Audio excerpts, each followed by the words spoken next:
Лайла өргөжлүүл. Эмээгийн минь бэлгэлсэн үнэний сүүл шиг хүзүүний зүйлтийг хүртэл авчихсан. Авчихсан гэхээр хулгайлсан байх нэ. Худлаа. Би ганц ч удаа хулгай хийж байгаагүй. Охин маань яаж хулгай хийхгүй. Бид яагаад итгэх ёстой гэж ямар ч нотлогоогүй ээж гүтгэхэд байна шүү дээ. Тэгвэл надад нотлогоо байгаа.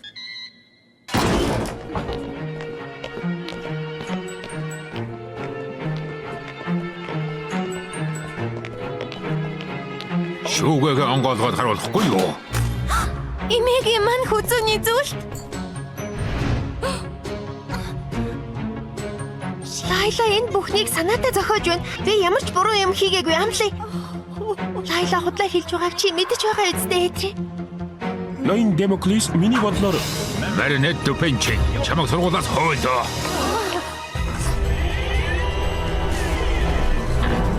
Лайла Росигийн зүг байж. Бүлээс маань талаар болсонгүй. Маринетийн бүтлгүүтэл тэрэнд итгэж байсан хүмүүсийг цөхрөлд автуулах нь гарцаагүй. Тааж хэлхийн аргагүй. Таагүй сэтгэл хөдлөлүүд тал талаас мэдрэгдэж эхлэх таатай санагдаж байна. Чи бэлэн үү наадалыг? Тийм ээ, бэлэн.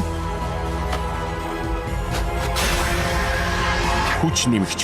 Онцгой чадварыг чинь буцааж өгье. Одоо чи намайг улаан хүр ирвэхэ болгоод байл.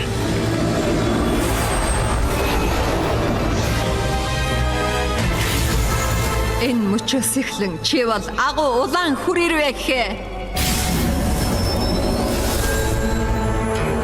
Чиний ачаар би хичнээн бол хичнээн акума илгээх чадтай боллоо. Бэцхэн акуманууд минь дүүлэн байсан. Маринет бас хайзуудын хайж болоод тэдэнд хар хороо шингээж ирэх.